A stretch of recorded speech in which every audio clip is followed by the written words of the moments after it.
Hello, everybody. Hi. So today we're gonna just kind of be doing. This is actually just the back to back. This will be the normal episode. Um, it won't be special. It'll have all the normal segments that I said we're gonna keep to. Um, so it'll have four topics: the what we watched, the questions, and the box office. So let's start with Disney Fox and going forward.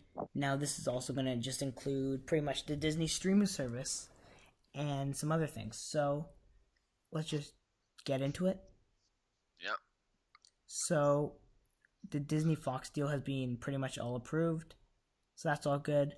But let's talk a bit more about Dark Phoenix, because that's still coming out apparently. So, Dark Phoenix. Now, there's two reports about reshoots for this movie. A bigger source, but more unreliable, says that it's only reshooting a few scenes, and a local source says it's reshooting pretty much everything. So, local source is more likely to be right because, they've got no reason to lie and ruin their reputation for lying by lying. And if they weren't shooting Quebec, and they were shooting in Toronto, I'd be able to figure that out. So would you. But they're shooting in Quebec for some reason. So yeah. But whatever it means, so some people are saying they're going to reshoot this to kill off all the X-Men in the end. I mean, I still want my Deadpool kills the Fox X-Men Universe movie. Because, wouldn't that be the greatest movie? Dark Phoenix? No, Fox kills the X-Men Universe. Or Deadpool kills the Fox X-Men Universe, sorry. Maybe. Come on, watching Deadpool kill everyone. Huh. Come on, that's the greatest thing ever. And it'd be rated R, and it'd be bloody and stuff, so that'd be good. So, now let's talk about the Disney streaming service and about their finances. I was going to say it fancily, but then I decided not to. So, Disney, ready here. So, Disney's going to have a streaming service. You know that, right? Mm-hmm. Disney Direct, I believe, is what they're calling it for now. For the next 10 seconds, before they choose something else. And so, now this is going to be quite interesting, considering the fact that they're riding a lot on this ending up releasing worldwide right away. Or they're going to lose a lot of people who could be nice to them. And who like Disney, right? Like you and me. Yeah. Right? Right. And they've also got, realistically, you can't beat Netflix if you only go serve to the US. But I'm going to talk about something even more interesting than that. So, now, something Disney said. Now, see, Disney wants to fight Netflix, right? Right. Disney wants to beat Netflix because Disney thinks they're better than Netflix, which they are. But the thing is, Disney will never be able to do that. Do you want to know why? Why is that? So, pretty much because right now what Disney's doing is Disney's like, we're going to make it family friendly. Now, the issue is, you have to make me, let's say I'm a huge Star Wars fan and I'm a huge Marvel fan. You have to make me want to cancel my Netflix subscription and just keep my Disney subscription. Therefore, I'm hurting Netflix and helping Disney. Yeah. But if you say, we're not going to put the Marvel Netflix shows or any of the shows that aren't kid-friendly on our streaming service, well, then me, as this, not baby Marvel fan, and if I wasn't going to get it because I like Disney in general, I'd probably be like, okay, I'm going to keep my Netflix. And I'll just buy the movies when they come out. Why would I need to buy your service, right? Yeah. Because they've said there will be no Netflix shows on our streaming service, for sure. And do you agree that you can't really do, that's not going to help you? In the long run, they have to kind of say, do what Netflix does, kids section, adult section, or everyone else section. Yeah. So, honestly, I mean, business-wise, is not a very good idea. And so, I mean, that sucks if they don't, since they won't do that. I feel like at some point they'll have to. Wait till Bob Iger's out, then they'll get the next CEO will do it for sure. So now the Disney actually didn't make as much money as they did last quarter, due to, of course, the disappointing Solo box office. Yeah. And of course their purchase of 20th Century Fox, right? Right. So Disney was expected to earn $1.95 per share after certain items on revenue of $15.4 billion. Shares were up 1% in the regular session Tuesday, but 3% after the closing, but dropped 3% after the closing bell. So, I mean, kind of sucks that they didn't do as good, but I mean, I just kind of want to say, you can tell this is taking a toll on them, and so that sucks. That's pretty much all I want to say about that financing stuff. So do you have anything else to say about Disney Fox? The merger is smart. It allows to expand the Marvel Cinematic Universe and other And the streaming Disney service. universes. They're gonna, if you say, like, if no more Fox movies, Fox will start moving none of them go on Netflix. Right. you've got a huge thing, especially if you have all those movies that are gonna win the Best Picture, not on Netflix. Well, Netflix has got an issue. Speaking of Best Picture, Oh my God, this is the dumbest thing that has ever happened. Okay. That's ever happened to the Oscars. should I start or do you want to start? I'll start. So, basically, #Oscars so white. Sorry. Yeah. yeah, basically the Oscars just did the stupidest thing ever. They added most popular film, They've done a few Like- things too. and they shortened the runtime to 3 of hours. to 3 hours. Which is good because normally I don't even, like, I'll normally fall asleep before they're over, but you know. It doesn't matter to me. I just stay up and watch it. My parents would allow it. I mean, I'll be there and it'll be on, but I'll be asleep. I'll be kind of like, whatever. But I am going to defend something, or I'm going to attack some things they're doing, and then I'll defend the rest of it. So, first of all, can I tell you, old people are out of touch. Yeah. So this is what they're trying to do, okay? Because I understand exactly what they're trying to do. They're like, we need better ratings. Our ratings were the lowest last year. Like, how do we get our ratings higher? Okay, well, one of the ways we can do that is by opening a section for movies that people go see, which we can then kind of make the Oscar for most popular film. Now, we don't know How this is going to actually be determined? Is it going to be the movie that makes the most money or what. They'll also be moving the Oscars up to earlier in the year, starting the Oscars from the movies of 2019. But, like, you do know that guaranteed, whatever happens, however this falls, Infinity War will be nominated for Best Popular Film, and so will Black Panther. It already has been. But the Well, I thing mean, it is, hasn't, that but it the has, thing that that's really something, yeah. pisses me off is that they didn't even give Mission Impossible Fallout an opportunity to get nominated, But and I see- think it should be there. Well, do you know? I mean, Fallout again will be something that will probably get nominated for this category, but it's just going to end up being what the animated feature category is. It's the category for movies that they just put there, right? Yeah. Like, don't you agree the animated feature category is, like, dumb? Because realistically, after the animated feature category, how hard was it to get a Best Picture animated movie? That was pretty complicated. And it's like, and I mean, I know you didn't like Black Panther, No. but can you agree that just because of the fact that it's purely almost all whole an African cast, that it deserves some sort of Best Picture recognition, even if it just gets nominated and doesn't win? Huh. Well, Superfly was also an all African American cast, except for like 2 white people, and that's it. Yeah, well, same with Black So Panther. I don't know.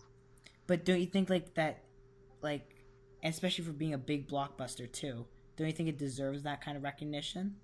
Yeah. And this is something which I kind of was. I'm so happy we didn't do this right. Like I didn't do anything about this right away. Like because the more I thought about it, the more I kind of was like reading through what they were saying, other people were saying.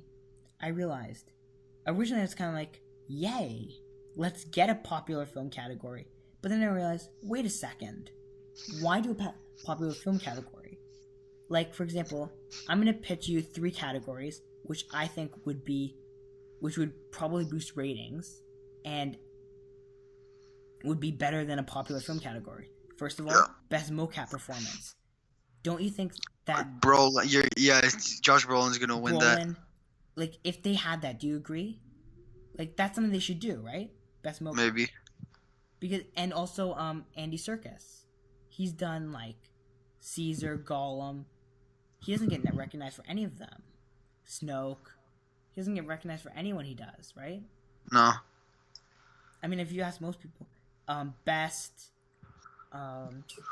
stunt actor, Tom Cruise, obviously. If they had that, if he jumps 35,000 feet from the air and flies his own helicopter, he would automatically win it. But and of course the years he doesn't have like a movie, he'd win it every year. But he doesn't have a movie. If he does an action movie. Yeah. Like, don't you agree that stunt actors should get that kind of like thing, like that recognition? Tom Cruise doesn't get enough recognition for the dangerous stuff he does. I know, and there's a lot of stunt actors who do what Tom Cruise does, except they do it for a daily basis, right? And the fact that they're like, yeah, we'll go best popular film. I mean, like, and this is their way of saying, look, Black Panther won something. Now we don't have to nominate it anywhere else. And also just work harder to get a Best Picture nomination or something. Work harder for it. Yeah, not like, oh, okay. Like, I mean, I know Kevin Feige has said he doesn't care about getting an Oscar, but do you want to get the cheap Oscar? Like, you got the "we're sorry for you" Oscar. I mean, Suicide Squad got more of a legitimate Oscar than best whatever they're calling this popular film. Yeah. And also, what they want to do to shorten this to 3 hours, do you know what they want to do? What? They're gonna give some awards during commercial breaks. Yeah. And then when it comes back on, it'd be like, yes, this person won. But would you go to an award? Like, what do you watch an award show for? Do you watch it for the skits and the monologues? We don't care about that.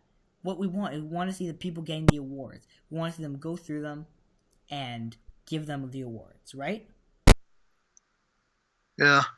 And diversify best popular or best picture. Like what they did with the Dark Knight was they said, okay, we're gonna add another space so the Dark Knight can get nominated, which is why they increased the best picture nominees for best picture. But if you're gonna, and this is what I've kind of been my bottom line, if you're gonna do this best popular film category, then do you know what you have to do? What? Yeah, what you have to do is you have to say, so we're gonna have this online voting system where anybody can vote, right? Yeah. You make like an account, whatever, and you can vote, right?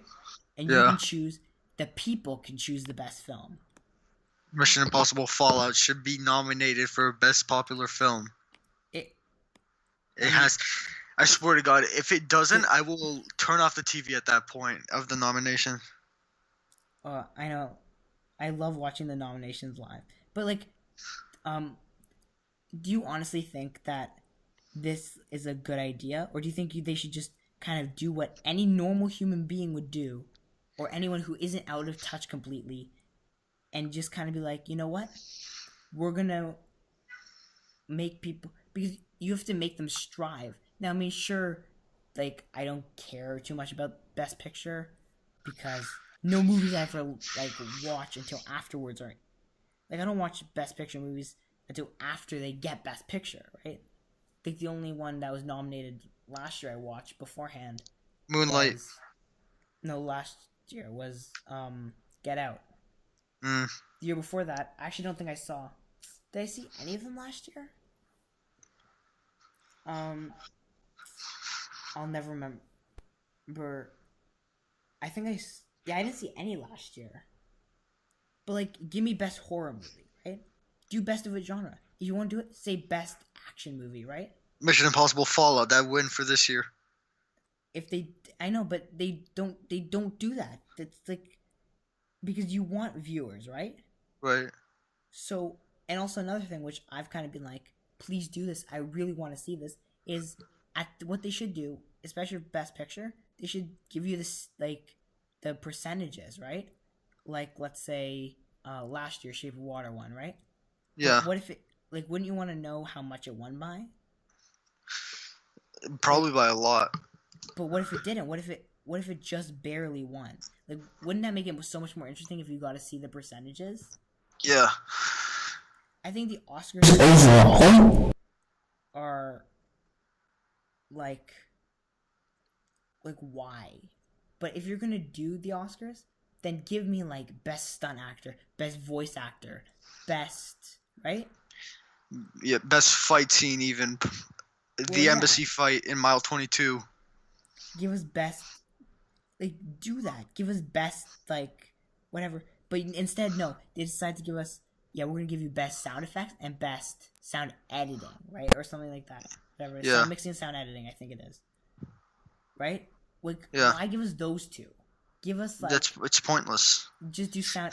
And the funny thing is, I remember last year, because the last year I paid was the first year I actually paid more attention to those smaller awards. Yeah. I realized, and also I don't remember anything that happened before last year besides that one screw up. Oh yeah. The year before, but Dunkirk got both those awards. Right. And anything that got nominated in editing got nominated in mixing.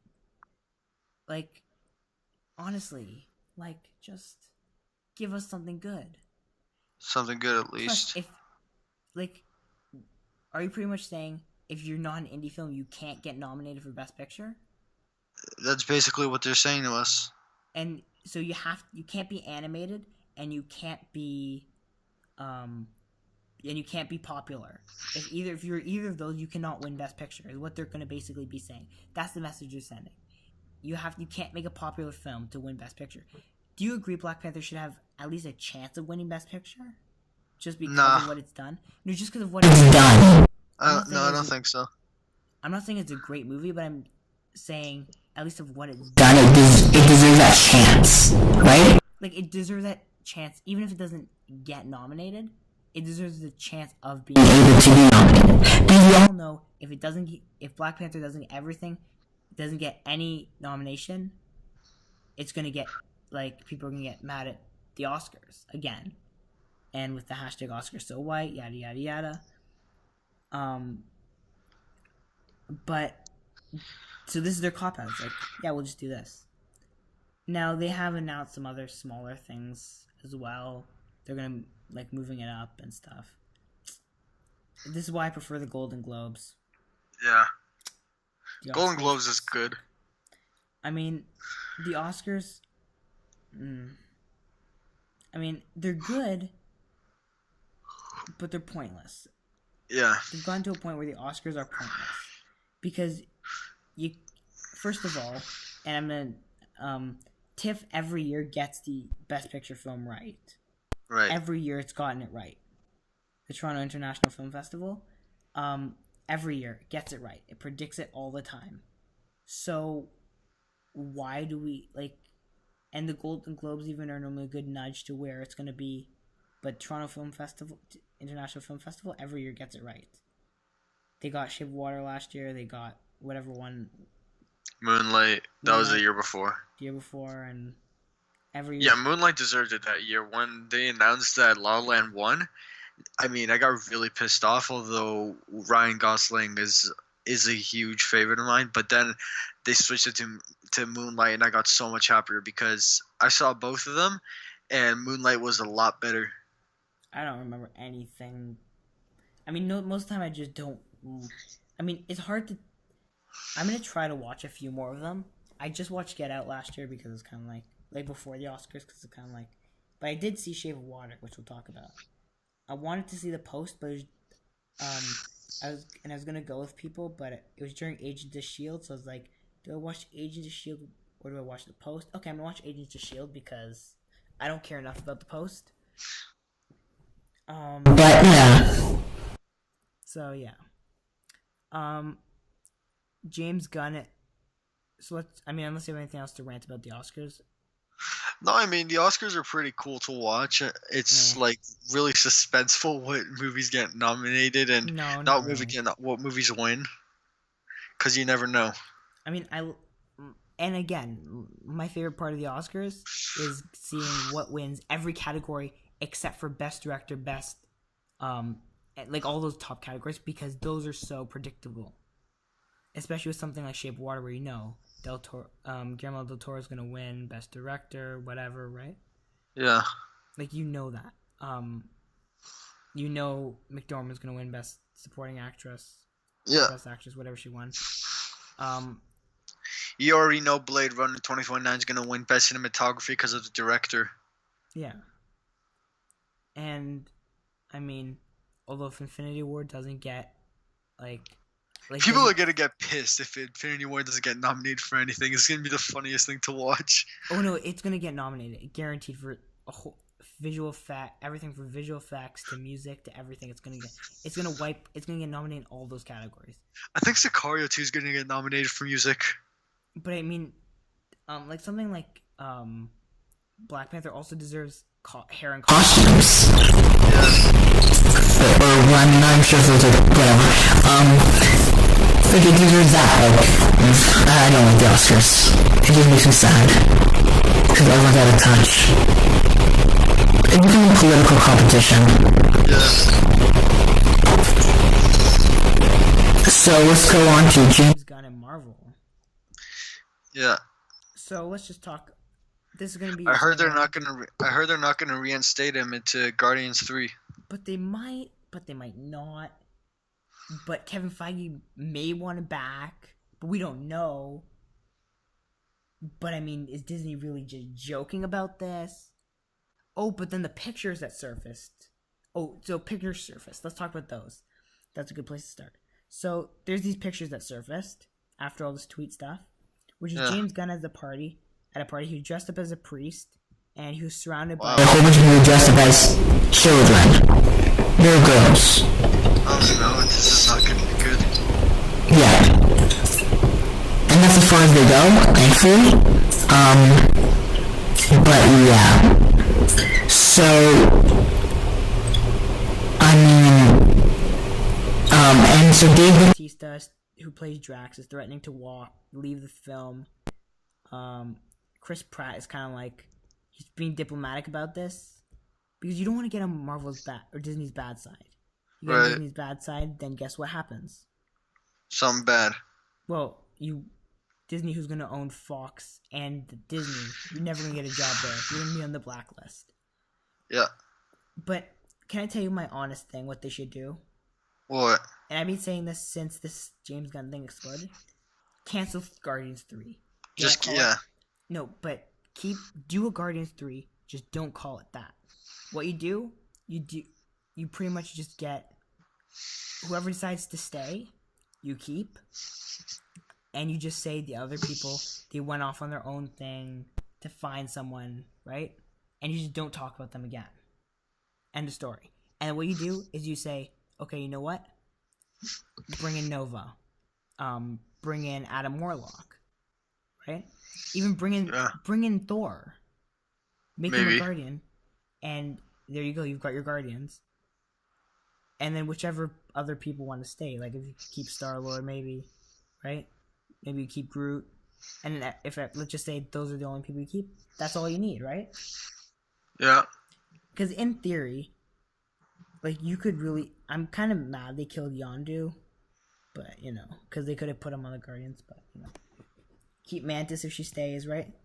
Like, my big thing about the Guardians is, like, they're like, they can be whoever you want them to be. Now, I'm gonna bring everyone back who's listening to a situation with Ant-Man 1, where the director was changed on that. So, do you remember what happened with this? With what? With the Ant-Man situation.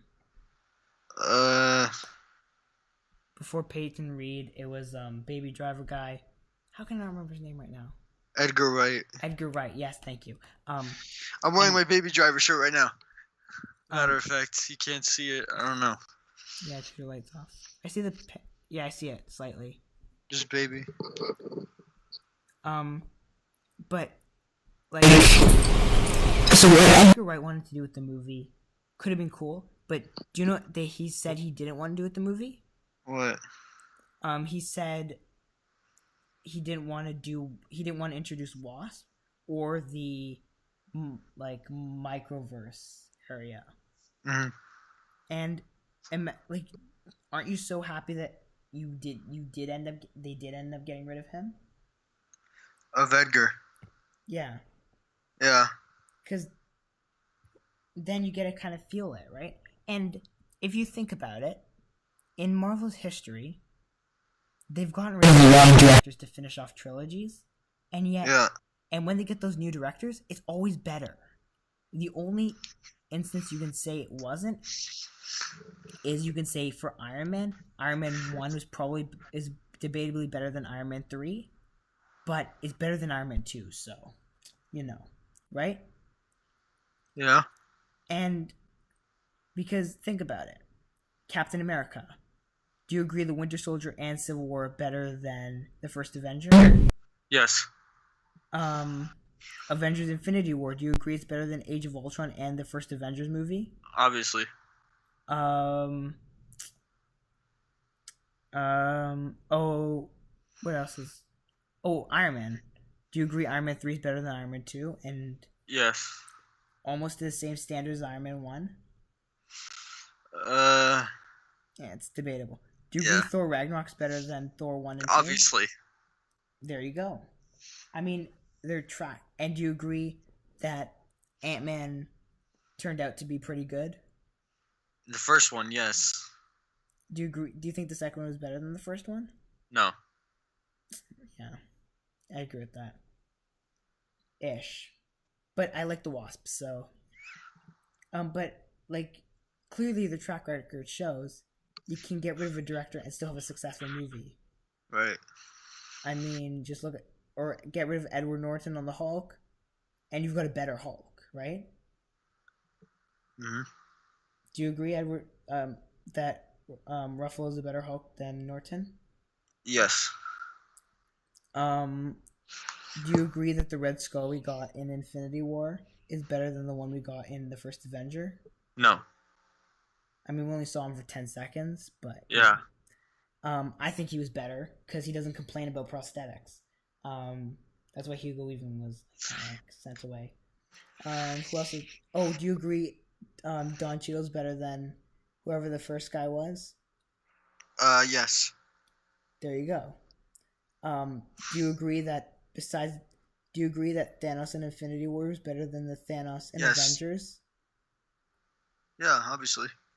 Because for few people who don't know, that was actually that wasn't Josh Brolin in Avengers. That was someone else. Yeah. He's some guy, some rando. Yeah. Fired. Do you agree? Who else have they recast? Or changed?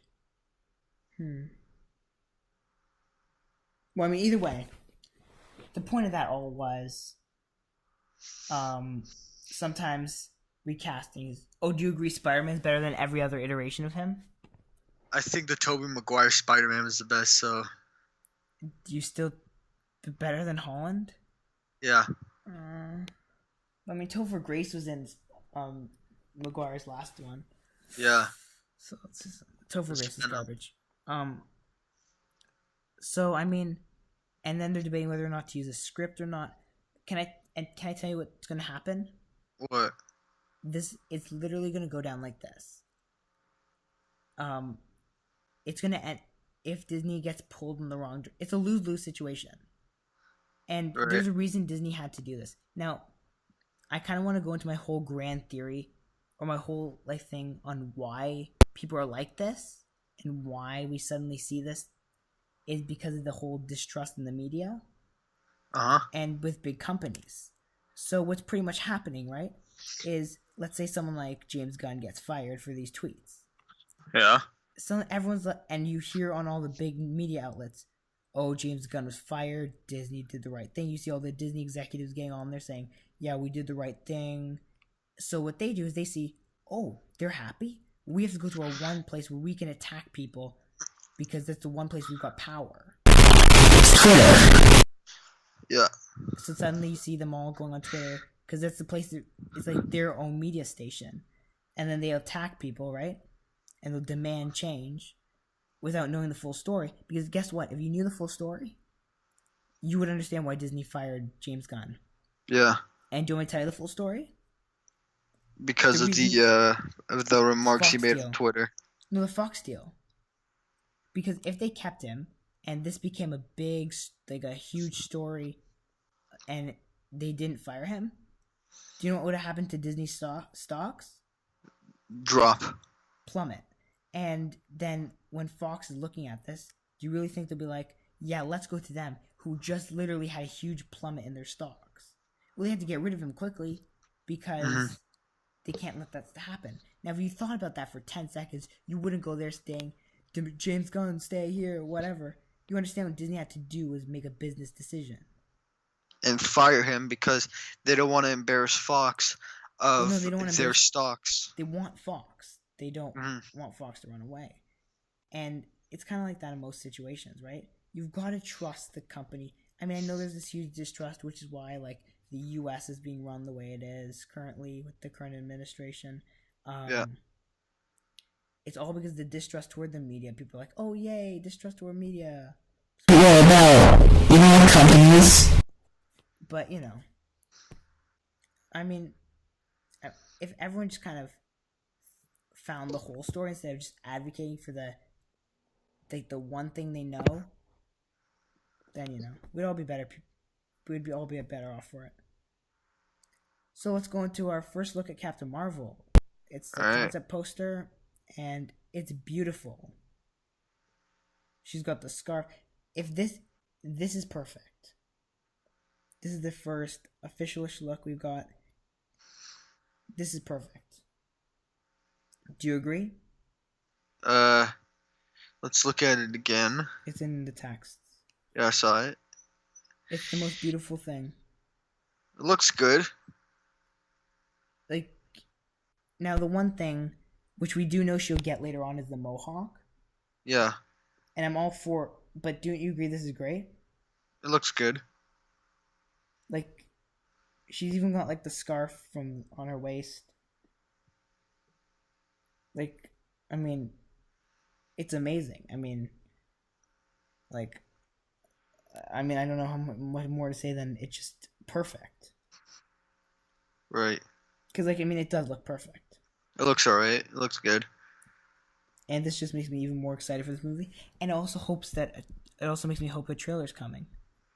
The trailer's going to be coming soon for sure. Or at least a poster. I just want a poster.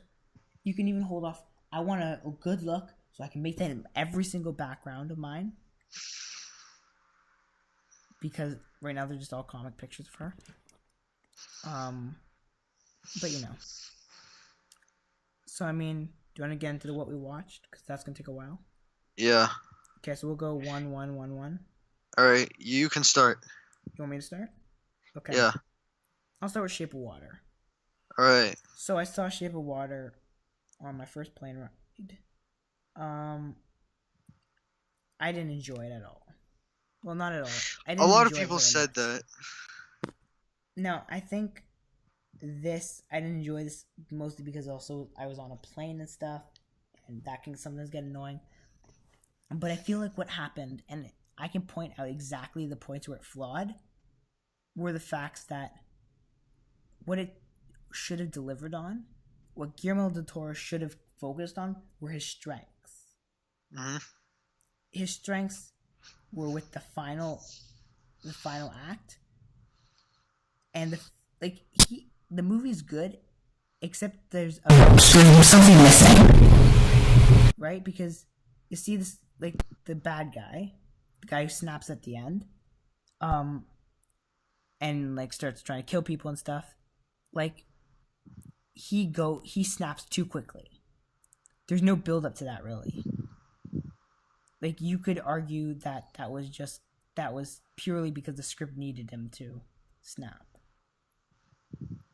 And I think if this movie is an hour shorter than it should be, and if it was an hour longer, it would have been a slow movie, but it would have ended up setting things up better, I think. Because I think he wanted a third act fight. He's like, I'm gonna get this third act fight in. Mm-hmm. So he does. And I also didn't like the ending either. Oh, where they both drown into the water. Yeah, they become mermaids, whatevers. Yeah, no. No. I didn't like that. But mostly because I didn't think there was any meaning to that. Right. They should have stayed on land together. Exactly. Yeah, but the thing is that, like, that came out a bit out of nowhere, but, whatever. True. I feel like, the fishing. I did like the lack of a lot of talking. Yeah. I also because the Sally Hawkins, I think that's her name. She does sign language. And another thing, which, I mean, I'm not gonna say is a good thing because that's just cruel. Because it isn't a good thing at all. No. But, like, it was like a good thing that he put in his movie. Was that small little workplace harassment thing. Yeah. With the boss, right? With like she can't. I'm gonna make you scream, and like. What can you do about it? Type thing. And he made her stand up, saying, "No, I'm leaving now." Right. Her friend though was the greatest. Octavia Spencer. Yeah. Greatest. She's good. Yeah. So didn't deserve Best Picture. Detroit didn't get nominated. I thought it did. Wait, Detroit was that year, right? I think so. I'm pretty sure it was. My madness for this movie. The fact that I don't like... Or was Detroit the year before that? Either way. Yeah. It didn't deserve Best Picture. I cried when I saw it. It was so beautiful. So, do you want to talk about your first movie? Yes, Street Kings. So, another excellent Keanu Reeves movie. I mean, almost every one of his movies is amazing. So, I thought that the action in this film was, like, mind-blowing. It's a full throttle thrill ride, and I think that the addition of Chris Evans just was really unnecessary. Because I don't think he played like that much of an impact role in this movie. So playing alongside with Keanu Reeves as the two LA detectives, but Keanu Reeves was the X factor of this movie. He did everything. He was the only one that was able to develop the plot. So so the end part, which is a spoiler, I think it was kind of unnecessary because he goes from being a bad guy because he was accused of murdering a police officer, and then at the end he turns back into a good guy and goes back to the LAPD. So I thought that was really unnecessary. Maybe like just stick it at one, like make him be the bad guy and completely fire him from the LAPD, or keep him as the good guy and use evidence to go against the fact that he did not murder that police officer. So pretty much just, if you're gonna choose something, just kind of stay there and don't run away. Yeah, and don't just kind of like go back into the cliche. Correct. Yeah. Forrest I could Whitaker. see something like that being pretty annoying. Forrest Whitaker's performance was really good as the captain of the LAPD. Terry Crews was really pointless in this film. He was only in it for a little bit, but I thought he was going to be in it for a lot more. What happened to Terry Crews' career? Didn't it kind of like fall apart? Yeah. And then one of my favorite rappers, The Game, he was in it for a bit, so that was really good. He makes really good music, and seeing him in this movie was great. So, yes, Keanu Reeves, excellent. Chris Evans, not very good. Forrest Whitaker, very good. Hugh Laurie was great also. And Common, he was also very good. But he was only in it for a little bit, not as much as John Wick 2. So, yeah, Street Kings is a great movie. Oh, he was in Expendables. Yeah. Oh, he's in Deadpool 2 with Bedlam. Yes. That's he was in Diggy 2.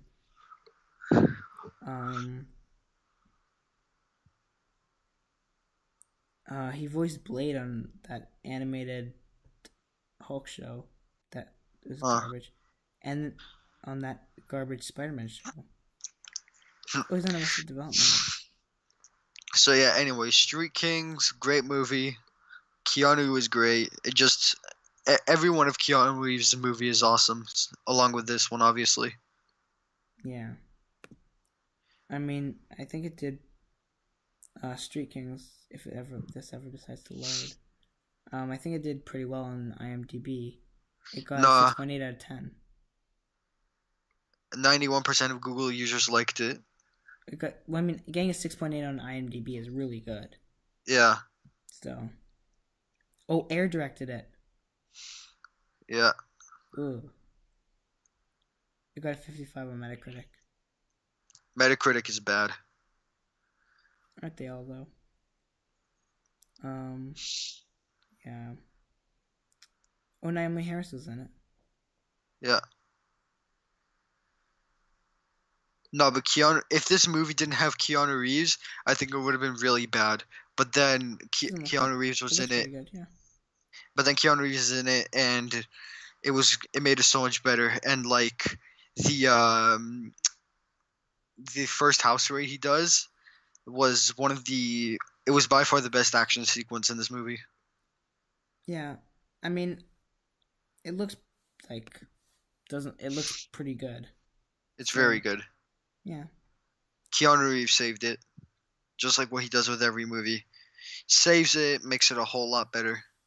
Now, do you recommend this movie to people? Yes. If you don't like, if you really don't like how like gangsters and stuff like that behaved in this movie, then like. But do you think people would like it if they just kind of watched it? Yeah. Like in terms of the quality of the film. Yeah, I think. Yeah, I recommend it. Okay. Major recommendation. I recommend and also warn at the same time Shape of Water, because it's kind of like a meh. Like you could say it's a bit of like good and a bit of bad. Yeah. So my next one, The Shawshank Redemption. That was something. That jumped to my top 5 favorite movies of all time immediately. That was such a good movie. Exactly. And actually, after I finished, like, all these movies I watched, these actually managed to make sure that there are actually no superhero movies in my top 5 movies anymore. There used to be no superhero movies or Star Wars movies, actually. They're all being pushed down by other movies. So I mean, yeah. Yeah, so Shawshank Redemption. Very good, wasn't it? Yeah, I got a 9.3 on the IMDb. And I got an 80 on Metacritic. Morgan Freeman. Excellent. I forgot how great of an actor he is, because he's done so many smaller roles. He's just amazing. Yes. Tim Robbins. I mean, he was just great. Clancy Brown, again, great. And a lot of the people who are kind of like older, who are kind of just done now, all were great in this. Because, I mean, this came out a while ago. 1994.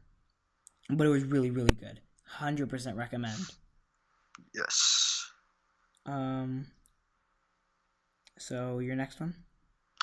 My next one is The Firm with the legendary Tom Cruise. I'm not sure if that was an incredibly suspenseful movie. And Cruise's performance as Mitch McDeere was...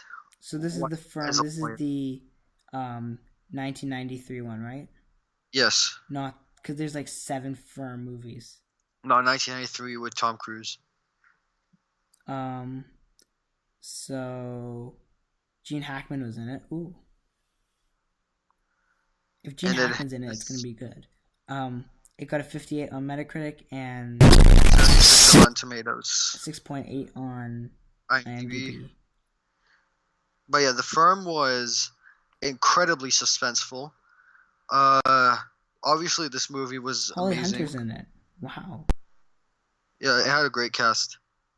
Like really good. Like Ed Gene Harris, Hackman, Tom Cruise, Ed Harris, Holly Hunter. Ed Harris is also... Oh my god. Ed Harris is also an NBA player. No way. Could it be Ed Harris in The Mask? Maybe. You never know. But yeah, like... Yeah, so The Firm, it just keeps you guessing and moves the plot quickly with its many twists and turns, and it's highly watchable and perceptive. With it was just amazing, honestly. So it's another recommend, I assume. A big recommendation. So my next one is gonna be No Country for Old Men.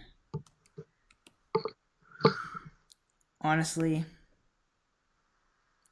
if I needed a reason to see this, just based on who was in it,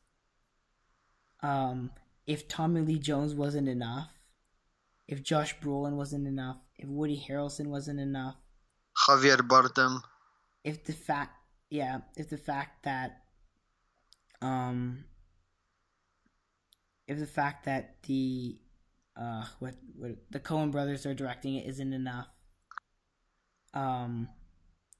if the fact that like it is just the greatest movie isn't enough, if Kelly MacDonald in it isn't good enough, then the quality of the movie is perfect.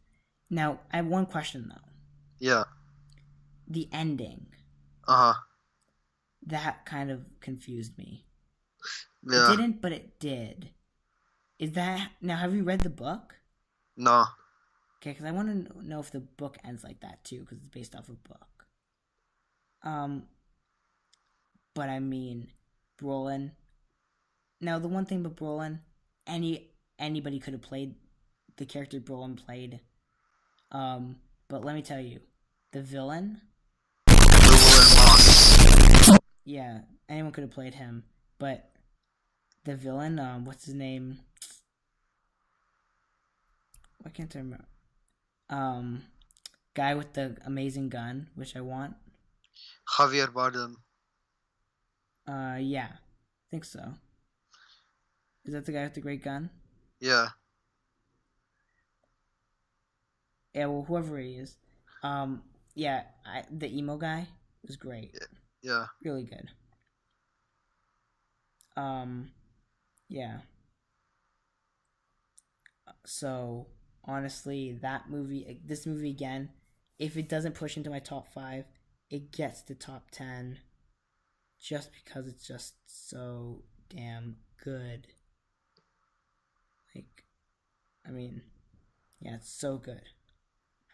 So this is again another recommend. I don't think either of us have any warns. No. I've got a kind of warn later on. Okay, you next one. The Raid Redemption. So. Wait, is this have you seen it before? Yeah, but I just watched it again. Can you? No, it's pointless. Because I want to kind of put in something, which you can. I want to hear your opinion on. Can you talk about the spy? Okay, yes. Okay, let's do this, because I want to hear about this one. So, Spy was incredibly hilarious. I actually fell off my chair laughing. The jokes were perfect comedic timing. Mila Kunis, Kate McKinnon, and Sam Hewitt, and Justin Theroux, they were all great. Yeah, obviously it had action. It was like a less sophisticated James Bond kind of movie, except more comedic, less serious than Bond. On, like spy movies. It's like a bootleg Bond. Yeah. But it was like what it's supposed to be too, so it's not like it's going away from what it's not like it's made a mistake or anything. It was a less serious version of Bond and more comedic, but it was very, very funny. I thought that story was very good, very well thought out. Yeah. And you never know. Sam Hewitt, his spy character, could possibly have a spin-off, hopefully. I mean, we'll have to see what this movie makes. They can make a funnier James Bond. Maybe even just, if this movie doesn't do well, maybe just make him James Bond. I mean, he can't be James Bond because he's British, and I think he'd make a good Bond. So yeah, do you recommend, or do you kind of like? Yes, very much. Is there nothing? I should have told you to talk about Mamma Mia, Here We Go Again. Okay, yeah, that's something I don't ever want to be reminded of. So let me talk about my next one. The Campaign. So, this movie, can't remember who it had in it right now, but I'm just gonna look it up quickly. It is a movie that I am. Campaign. There we go. Oh yeah, it had Will Ferrell in it. That was the guy. Yeah, Will Ferrell, Jason Sudeikis. Yeah. Now let me tell you that this movie is super funny. 100%. It's hilarious. And there's one thing about this movie specifically though that makes it the greatest thing. And it's the fact that although this movie has jokes that hit hard and that are great, but then they use them again and again and again, and it stops being funny.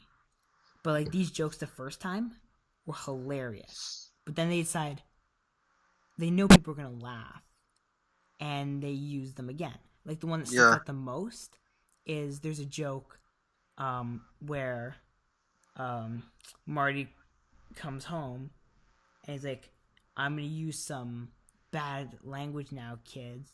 Was it Marty or was it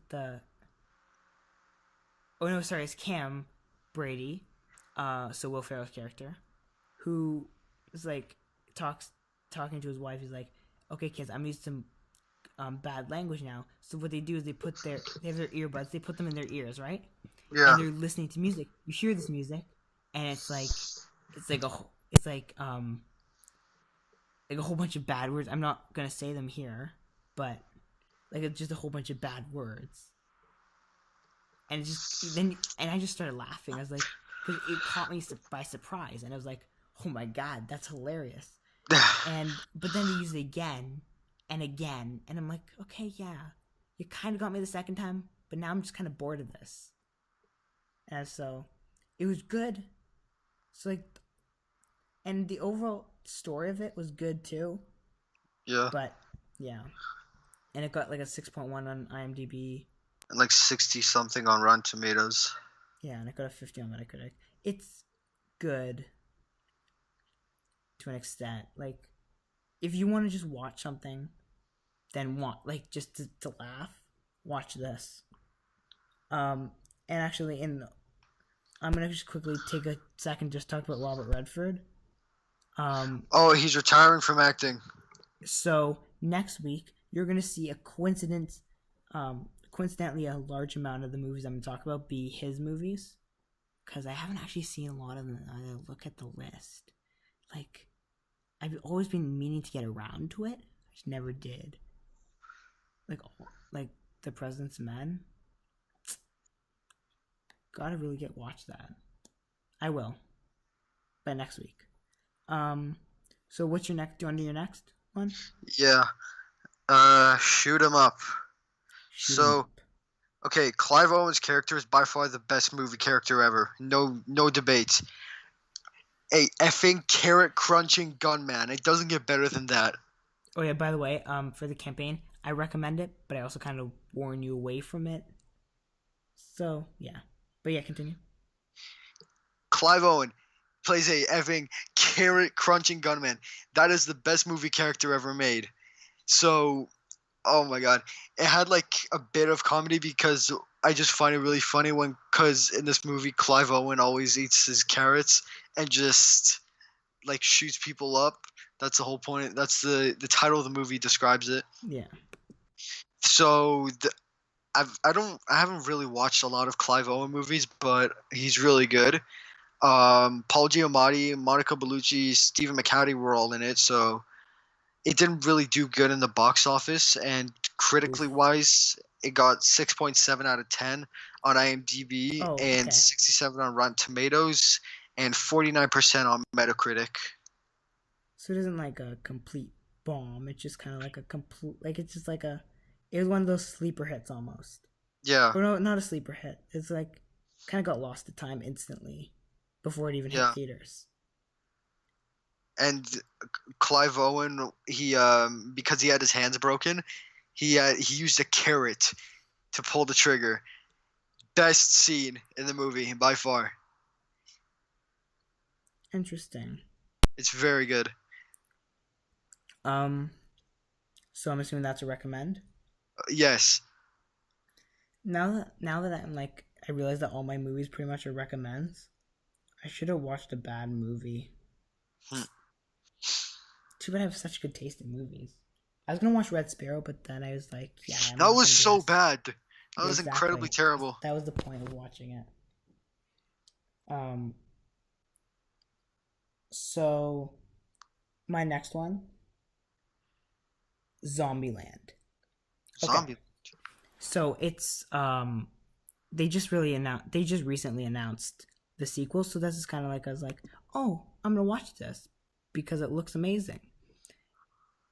So this got like Harrelson and like all those people in it, the great people. It's got Stone or Blunt, one of the two Emilys. Aren't they all the same though nowadays?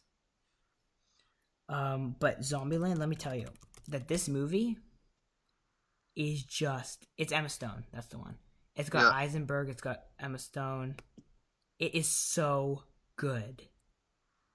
Like, you're kind of like a movie like Zombieland. Like, it's called Zombieland. Like, what do you really expect from this? Zombies. And when I finished this, I was like, you know what? If they made The Walking Dead this, The Walking Dead would be better.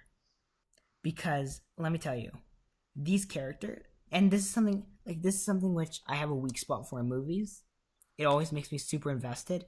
It's why I like certain movies which people don't like as much. Yeah. But it's because what I like about this type of movie is I like the kind of like the four kids almost, right? Or the kids kind of like traveling around partially alone, right? And it's kind of like, and they're like kind of on their own. So you kind of get all that drama in a sense, right? And you can kind of root for one of them or both of them. and there's conflicts, and then it's kind of like a good, like, it's something I like in movies. Yeah. Which is why I like movies that have kind of like the slight bit of teenage romance, except not too much, because then it just gets cheesy and boring and garbage. There is it. There is that good medium, and I think this movie was just perfect. Like, I went into it as kind of like, okay, it'll probably end up being like a whole bunch of people thinking they're they are gonna be like a team of zombie killers, who are killing zombies and stuff, and it won't be any interesting. But then I go watch it, and I'm suddenly like, this is great. And then there's the whole, they kill Ghostbusters dude. What's his name? Bill Murray. They kill him. And then it makes me sad. But yeah, honestly, really good. Amber Heard, her acting in this for the few seconds she's in it, really good. Emma Stone, I want to see more of Emma Stone in the sequel. Eisenberg, I feel like Abigail Breslin, who played Little Rock, was probably the best character in that movie, but you know, it's just me. But yeah, 100% recommend. Sounds good. Yeah. Alright, my next one. Yeah, go on to your next one. Patriot Games. So, this is another Harrison Ford, Jack Ryan movie. Harrison Ford played Jack Ryan for like 3 movies. Then it went to Ben Affleck for 1 movie, which was not very good. But then it went to Chris Pine, and Chris Pine's Jack Ryan movie was great. So, yeah, Jack Ryan has some really memorable actors. Now it's got John Krasinski playing him in the Amazon TV series. So this had actually a really good cast. Krasinski's great. Yes. He's a legend. So this movie actually had a really good cast. It had Harrison Ford, Sean Bean, and Samuel Jackson. Ooh. So yeah, Patriot Games was I saw the Chris Pine and Ben Affleck, Jack Ryan, but they're, I don't know how, but like they're similar and different in the way. But yeah, Harrison Ford reprising his role as Jack Ryan. It's like I don't know. It's like a Jason Bourne kind of vibe, except it's basically like Jason Bourne, except a little bit less kid friendly. But yeah, out of Harrison Ford's no, he hasn't done 3, he did 2. So yeah, out of Harrison Ford's 2 Ryan movies, Patriot Games was by far his best. And this was also, in my opinion, one of Harrison Ford's best movies, along with The Force Awakens and Air Force One, and now Patriot Games. The Force Awakens over like every original trilogy movie? Yes. Interesting. And you didn't mention Blade Runner. I mean, Ryan Gosling was in it, so that was great. I mean, the first one. OG. The original was good, but not one of my favorites of his. But yeah, Patriot Games, it's a must watch for you guys. But like, if you don't like the spy movies like Mission Impossible, Bond, and Bourne, I don't think you're gonna like this, because they're basically the same thing. So, this guy who directed this also directed The Philip Giver. Noyce. Also that, yeah, The Giver, though, specifically, I was talking about. So, you know, just putting it out there. I mean, it looks good. It's Patriot Games was great. 6.9 on the IMDb, 64 on Metacritic. Pretty good. Very. So, you recommend? Yes. Quiet Place is my next one. This movie, well, 2 things. First of all, the fact that this was on a plane, where there was people sitting next to me, in front of me, everywhere, watching other movies. Yeah, do what I did. Watch it in theaters where no one's there. Or just lock myself in my basement and watch it there. Yeah. Because this movie was good. Yes. There's one thing with it, and it's not the flaw. It's just I've looked the attention span of like something with a low attention span. If there's no dialogue, like I would look over little dialogue. because I'd look over, like I'd be like, oh look, they're watching something interesting. What is they watching? And then the person in front of me kept like playing around with their screen. Like she'd go and she'd click on something, but she'd like, oh no, I want to do this or this, and so she never. Satisfying, so I was like watching what she was doing. But it was so hard to play catch up when you like looked away for a second and something happens. And there were some sounds in there though that were scary, like when they suddenly there would be sounds. Yeah, the monster's voice is quite scary. Now, can I spoil this here, or should I not? Because I want to talk about the ending a little bit. Okay, if you guys haven't seen A Quiet Place yet, spoil it. I'm just going to talk about it in terms of like, just the ending shocked me. Yeah, the part where the girl uses her ear thing. Yeah. All right, and then the ending, also, like the final seconds. Can I tell you something that made me ache everywhere? What? The nail. Oh my god, I was in my seat watching it, and I just I wanted to scream. Because the thing is, like, this is in most movies. If there's a movie where you see the injection actually going through, or it actually piercing your skin, yeah, it really it hurts me inside. Then my whole body feels like. Because I got this thing against people, like, sticking pointy things in me. Yeah. Like, and it's like, it really makes me uncomfortable, which is why movies sometimes like Logan, and such, where there's stuff like that, it just makes me kind of like, it's like, I kind of back away from that kind of stuff, because it's like, I hate watching stuff go into someone's skin. It's like, ugh. But it was asking for you to just get scared before it even happens, and then it happens, and it's But great movie, really, really well done. Krasinski, Jim, perfect. I mean, I'm waiting for him to be cast as Mr. Fantastic, because he's perfect. Yeah. This is a movie which came out this year, right? Yeah. Okay, if this doesn't win Best Picture, I'm rioting. This deserves Best Picture. 100%. First Man. No. White Boy Rick. No. If it's got White Boy in it, they're not going to nominate it. Do you really want Oscars so white again? But yeah, I 100% recommend it. So you've got your next one? Yes, another Clive Owen. I'm just about your next one. I was scrolling through. I finished Infinity War. I was gonna watch, and I don't remember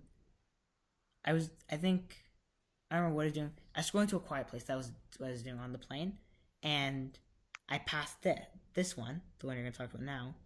And I thought, I was like, oh, should I watch it? But I was like, you're going to talk about it anyways. What's the point? Yeah. So, yeah. Yeah, so another Clive Owen movie. That's quite rare. I watch two Clive Owen movies. So, it's called Anon. It's just, it just messes with your mind. Sci-fi thriller.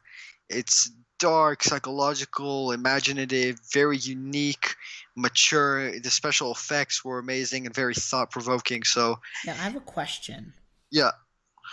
This movie, just from like the 10 seconds I saw of it and a trailer, it reminds me a lot of the Ghost in a Shell with what's her name? Scarlett Johansson. Yes, that one. I was gonna watch it up, but I ended up saying, "Yeah, I'm not doing that." Because it looks terrible. But that's the one thing I got. Hey, I see Mandy. I saw Nicolas Cage Mandy on the side of your screen. Oh, where? It's somewhere on the right side of right there. 2018 movies that will blow you away, and that's Nicolas Cage and Mandy. Oh, there, yeah. Yeah, Mandy's gonna be something. I hope. Did you watch a trailer? Not yet. Oh, that trailer is insane. Wait, did it come out this week? Last It week? came out in June. Oh. It was insane. Oh, I might have then. I might have watched it. I just don't remember. The one where he gets into a chainsaw fight with one guy. I probably watched it. It's insane, that trailer. So yeah, how was this movie?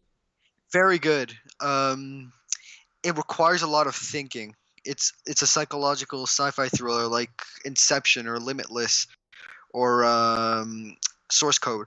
But like, so in this story, private memories they're recorded, and that's why crime is so low. But then there's this private detective named Sal Freeland, played by Clive Owen. He stumbles upon this young woman who he could not identify in his eye technology when he was walking by her spontaneously on the street. So her alias name is the Girl. She's got the plot keywords for this movie in the near future. Yeah. There's no privacy. It's that bad.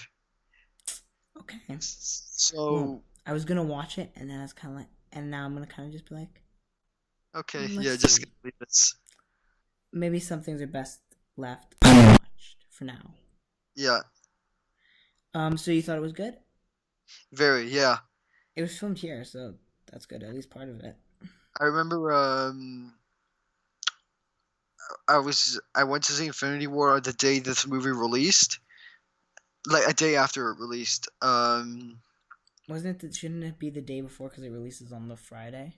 Yeah. So and it was Infinity War on the Thursday, didn't you? No, not on the Thursday previews. Just I went the week after Infinity War released for the second time with my friend. Oh, I thought you said for the first time, and I was like, but you went on the Thursday, so didn't it release? Yeah. No, I went Infinity War opening weekend, obviously, but then I see. You went on Thursday to Infinity War, right? No, I went to Deadpool 2 on Thursday. That's what it was. Yeah. They're all in the same. It's all smushed together into one thing. Yeah. So I got home and I saw my parents watching this movie, and I stayed with them and I watched it for a bit. And it looked really interesting, and then I just completely forgot about it, and then I watched it on my vacation, and it was really good. Yeah, it looks good. It's very. It also looks. It reminds me of that movie, and I don't want to be reminded of it. So. Yeah.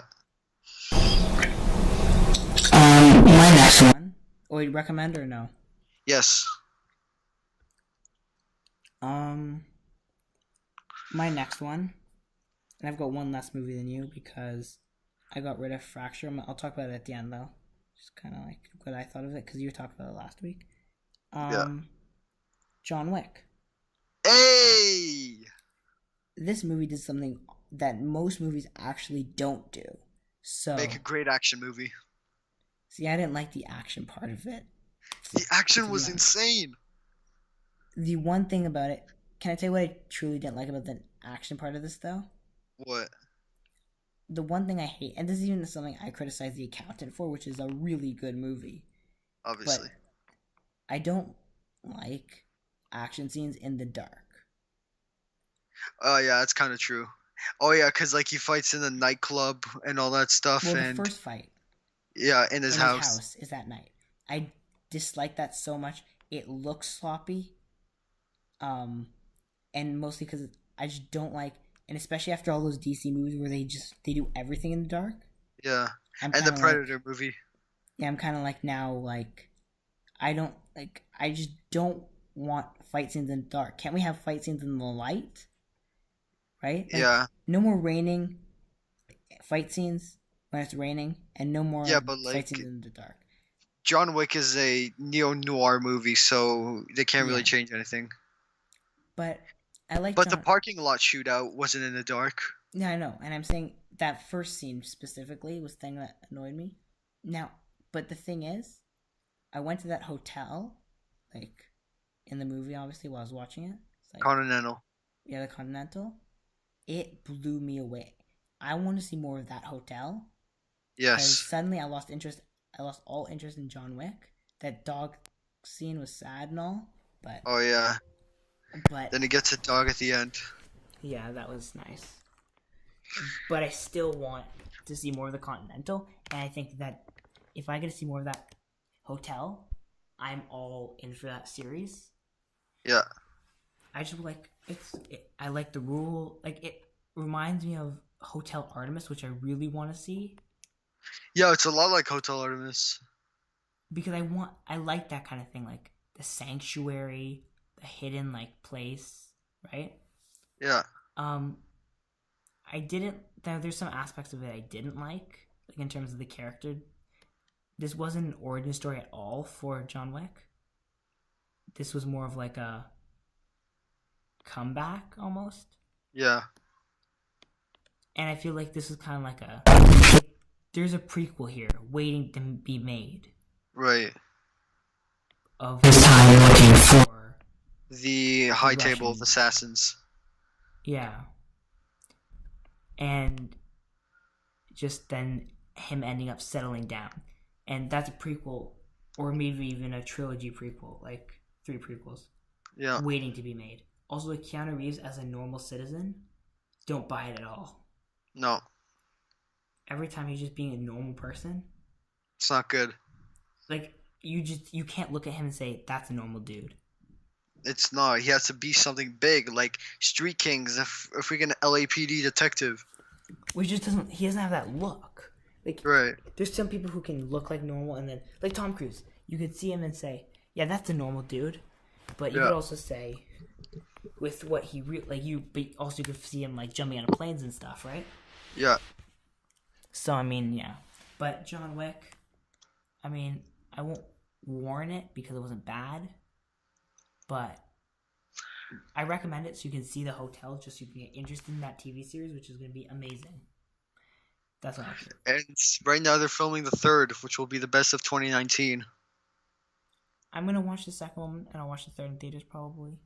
All of my movie budget is being cut significantly, so... 3rd movie is going to be the best movie 2019. By far. Yeah.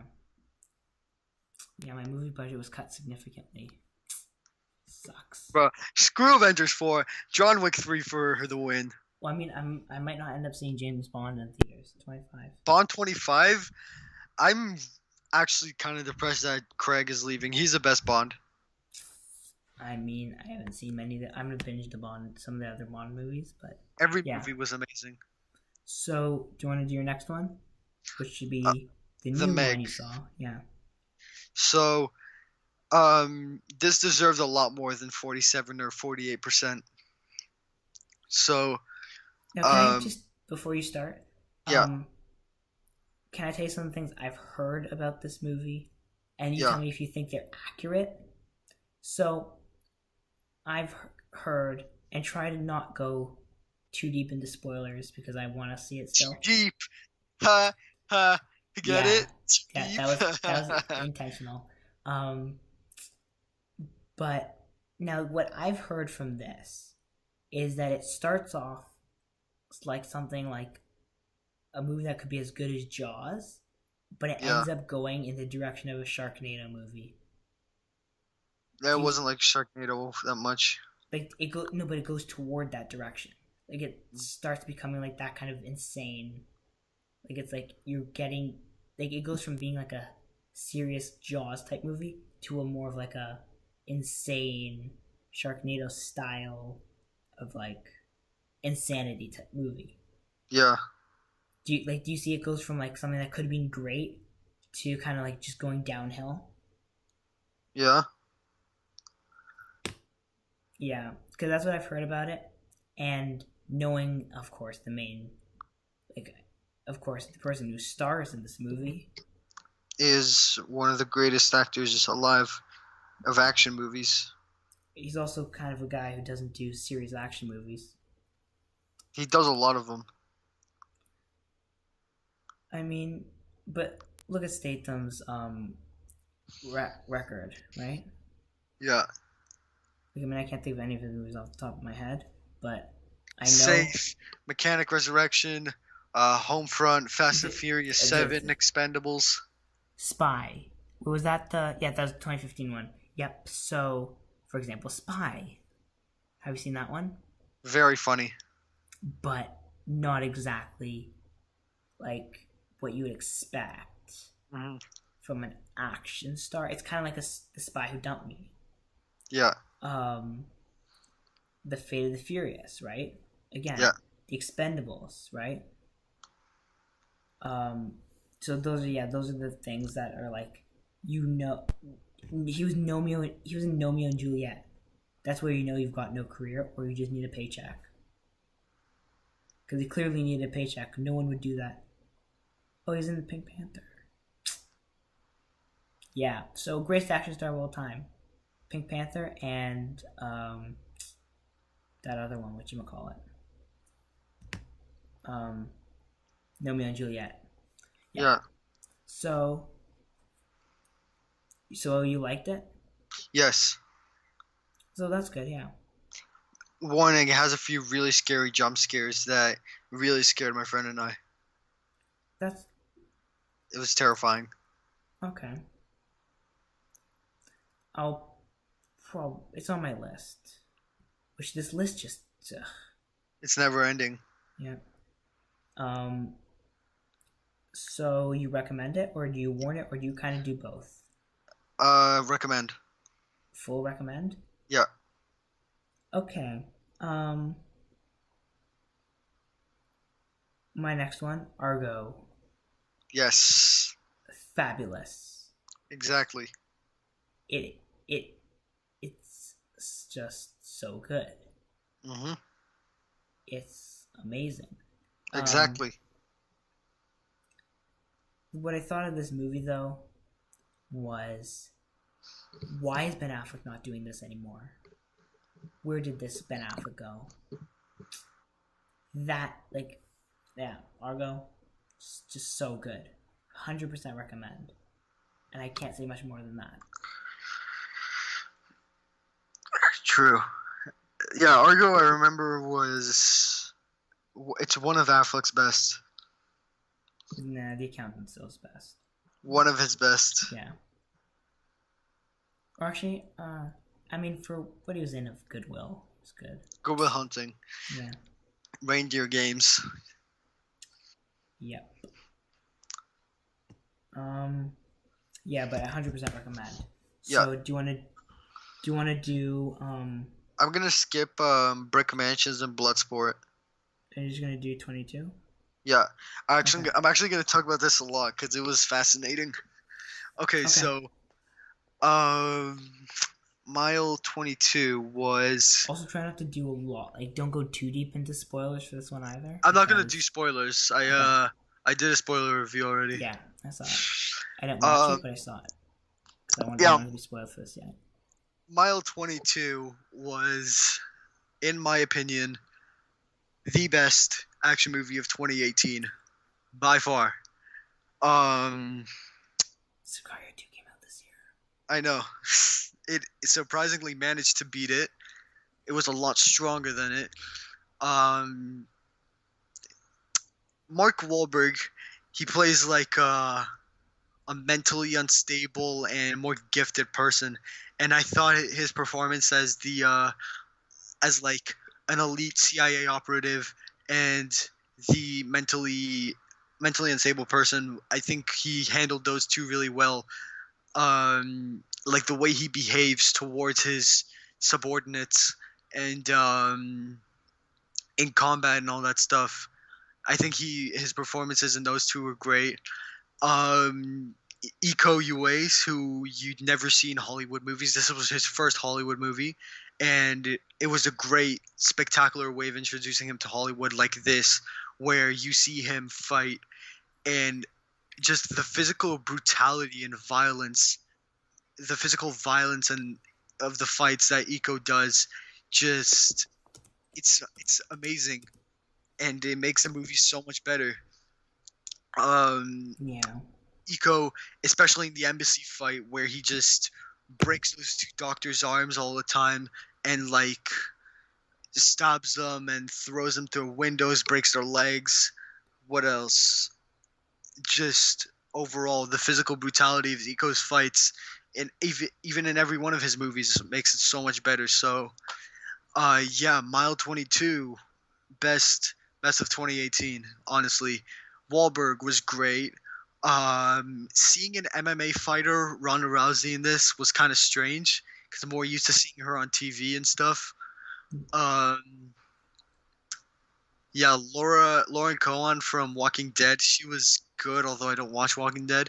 Iko Uwais, seeing him go into his seeing him going out of his comfort zone into a bigger, more big budget Hollywood movie was great, and he performed good. He didn't have any flaws. Do you see a sequel coming out of this? If it succeeds in the box office, I think Peter Berg and Mark and everybody else will re-team up to make a sequel. Do you think there's a possibility without like is there a way you could go about this with a sequel? Yes, the ending definitely can set up another big story for a sequel. Okay, so it won't be like oh my god, did well. Let's just go crazy now and like. It's better. It was better. That reminds me. Actually, one of the big things about John Wick also I didn't like was exactly what went down when this movie was brought to the executives, like John Wick. When it was brought to the executives, it stopped when his friend guy was kidnapped.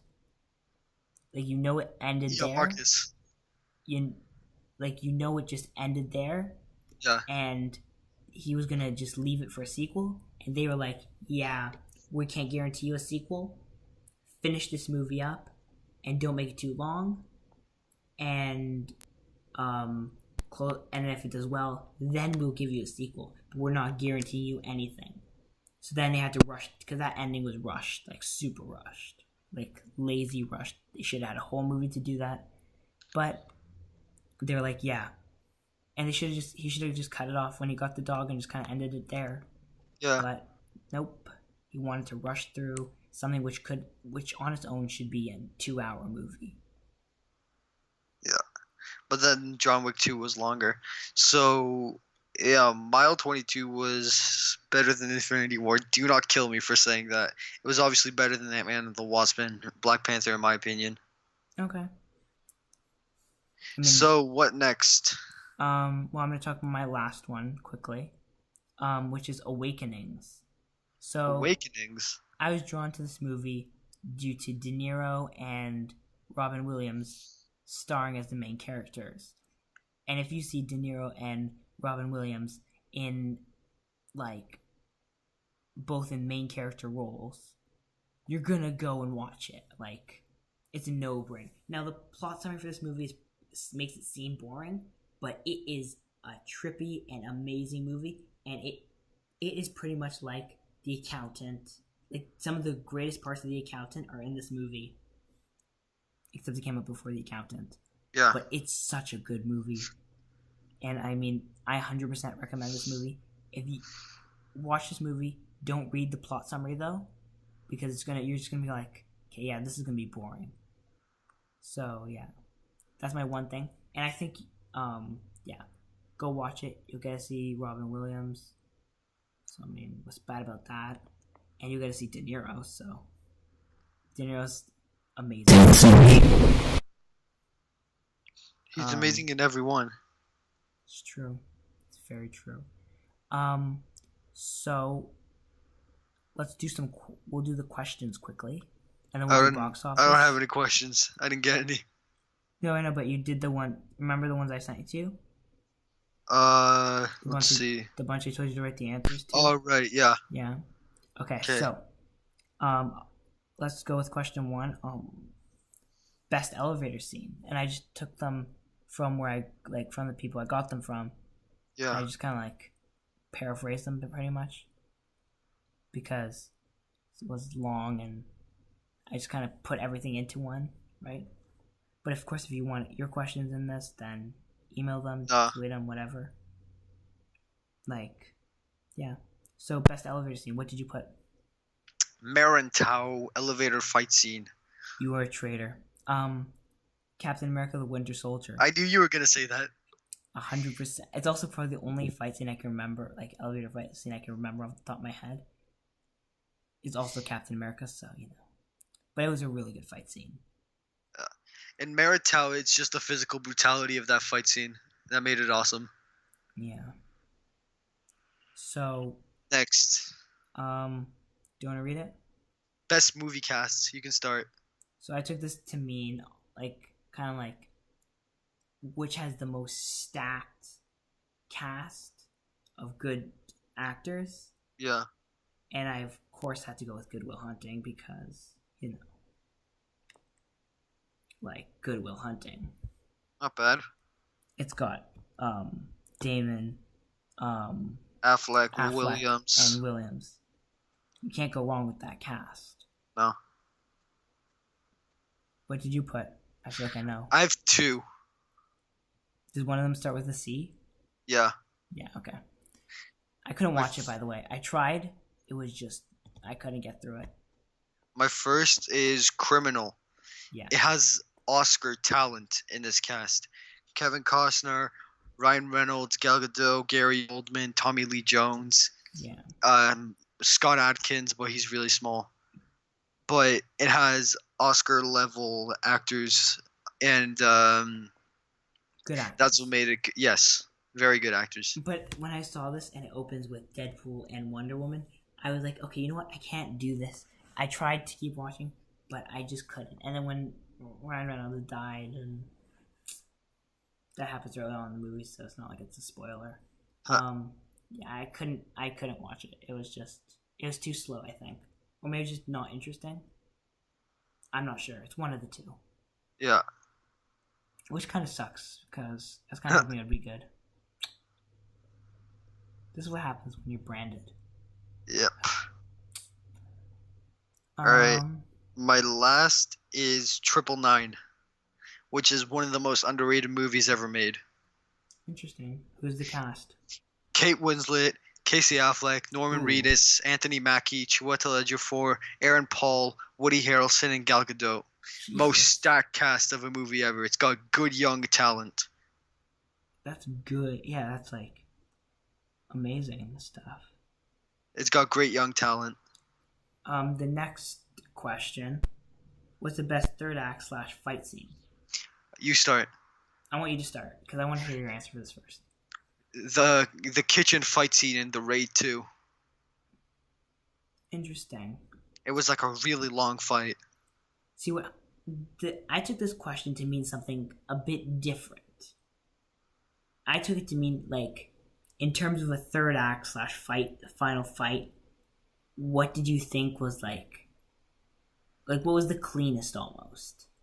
What would normally end up being a mess? Yeah. Of CGI type thing, and made it clean. And that's why I said Infinity War. Is the only reason I'm saying Infinity War. Because although the fight scene was pretty good, CGI, yeah. It wasn't a mess. It was clean. It was, you knew where everyone was. You knew what they were doing. It wasn't confusing. It wasn't like Justice League, where it's all in the dark and Superman comes and kills everyone. Yeah. That's the only reason I chose Infinity War. So what animated Disney movie would you like to be remade into live action next? I want to see a live action Cars. That's Pixar. But okay. Yeah. You get it. Yeah. Now, I went down the princess route first. Well, I did. And I have three people. 3 movies. The last one, which I think is the most likely. The second one, which is my favorite. And the first one, which is just one that's like a no-duh situation. And also I want to see how certain people look and how Disney makes them look. So the one that was like the no-duh, Snow White, kind of got to do that at some point. And I want to see how they make the 7 Dwarves look. Yeah. I wonder if they make them look like how they kind of changed them. Tangled is the one I want. Cause Tangled is really good. And Pocahontas is the no duh. They're gonna do it. They're gonna do what they did with Mulan. They're gonna kind of fix their mistakes and their non-mistakes, and they're gonna get rid of probably the best song in Disney, which is just that sucks. But so last question, I think, right? Yeah. No, second last question. Top 3 favorite movies of the year and top 3 least favorite movies of the year. You start. Just the fact that my third one, I couldn't think of anything worse than this, but I didn't think it was bad. So I haven't seen, and I just did movies that came out this year that I saw this year. So not movies that. Yeah, it was movies of 2018. Yeah. Okay. So let's start with best. At number 3, and these aren't in any particular order. 3 is Black Panther, 2 is Mission Impossible Fallout, and 1 is Infinity War. All right. The worst, Wrinkle in Time, Hotel Transylvania 3, and Solo. Okay. Yeah. Wow, Solo. I thought you liked it. I did, but I couldn't think of anything I saw worse. Oh, okay. Yeah, Solo. Oh, actually, no, Skyscraper. I'm seeing it now. That was the most average movie ever. It was so predictable, actually. I knew from the start he was gonna save his family. Well, I knew just by as soon as he brought him to that room that they were gonna have the final fight there. He was going to be in the same situation he was in the beginning, except he's gonna be tricking him. I could tell it all from the beginning, just the way it played out. So what are yours? So this is in order. 1, Mile 22, 2, Sicario 2, 3, Fallout, and top 3 least favorite. 1, Black Panther, 2, Ant-Man and the Wasp, and 3, Love, Simon. That came out this year? I thought it came out last year. No, it came out this year. Oh, Call Me By Your Name, that was the one that came out last year. Love, Simon was really bad. I didn't see it, so yeah. Yeah. I'm surprised Skyscraper doesn't make that list. Or Mamma Mia. Yeah. No, Love, Simon was worse than Mamma Mia. But you're saying that Ant-Man and the Wasp and Black Panther are both worse than Mamma Mia? Yeah. Yeah. I won't say this about Captain Marvel. Captain Marvel is going to be one of my favorites of 2019. Yeah. I think it'll be better than Avengers 4. Probably. We'll have to see. So last question. What obscure Marvel hero do you want to see get their own movie? This one, in 10 seconds, I knew an answer. Who? I want to hear your answer first, though. Thanos movie. Hero. Although I guess you could argue. Thanos considers himself a hero in Infinity War. I'm good getting a Thanos movie. Maybe Thanos wins. Let's just let Kate write the script, too. Yeah. I said Sentry, because the second I get to see him in a movie, the second I finally get to see Superman, a good Superman. Yeah. Sentry's just the greatest thing ever. He's just absolutely amazing. And I mean, yeah. And I obviously just chose characters Marvel owns that they. And as between Sentry and Namor, but I chose Sentry because we're getting a good Namor and Aquaman, so it's okay. Yeah. So do you want to do box office and then end this because it's running 8 minutes so far. Okay. I'm on Box Office Mojo already. You can just look on my screen then, right? Yeah.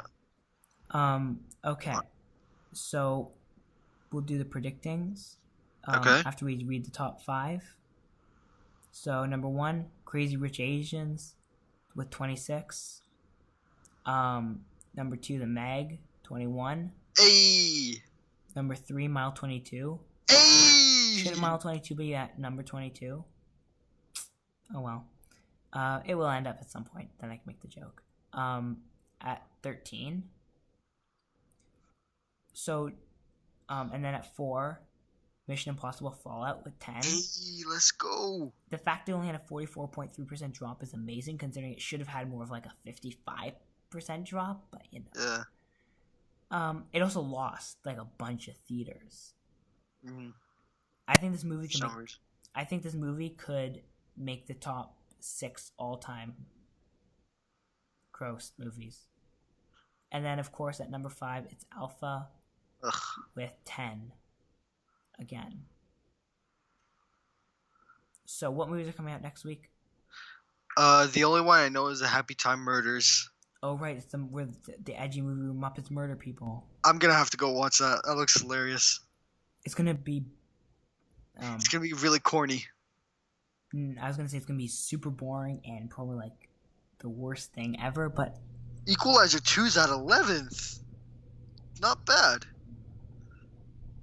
Yeah. Mamma Mia's somehow at 10. Release schedule. That's what we're looking for. Okay. So, Happy Time Murders, AXL,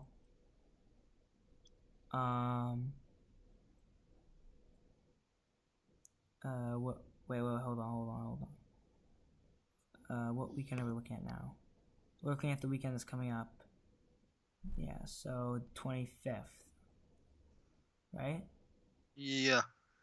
24th, 25th, 26th.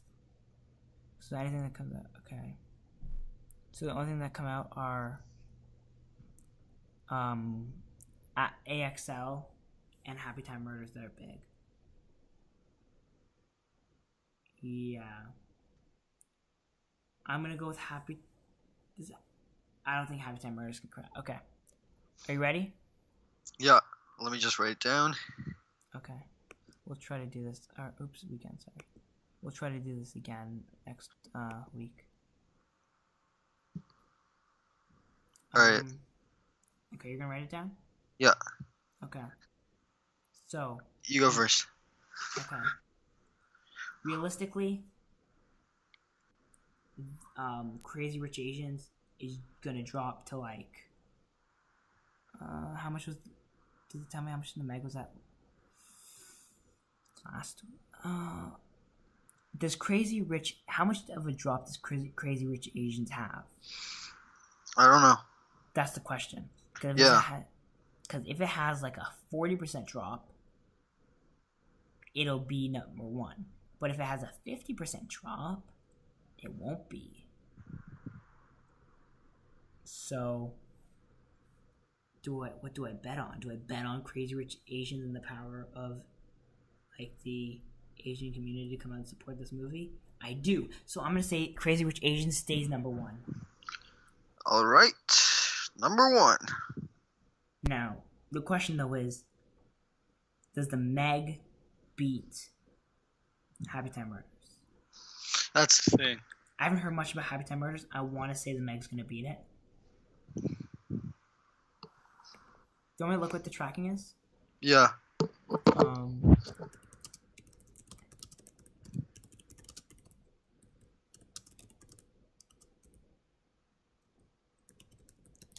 can't spell today. I'm tired. And I'm on Bing for some reason. Oh well. Okay. So AXL 1.5 to 5 million. Happy Time Murders.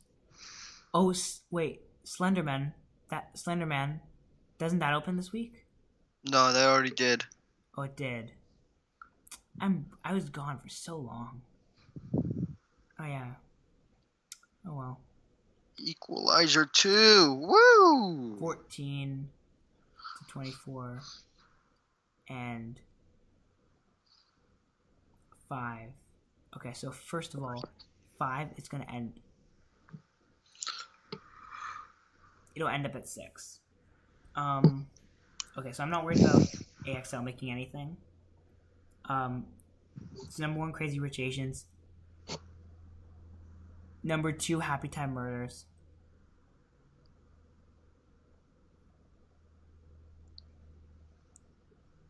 Number 3, The Meg.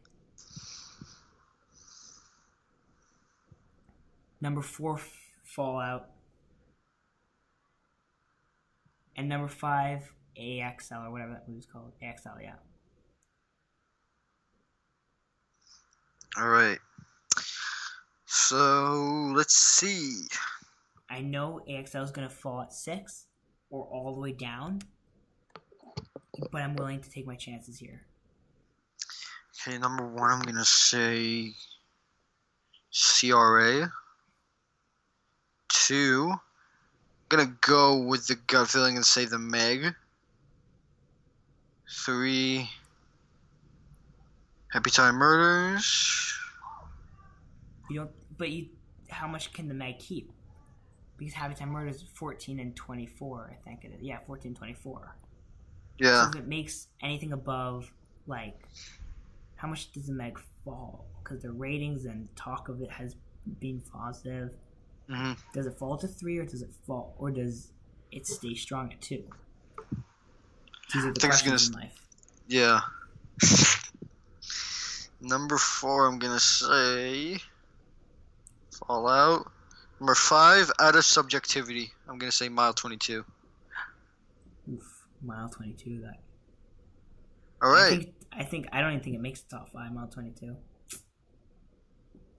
I think it's just. It'd be one of those movies that kind of like is there and then it dies.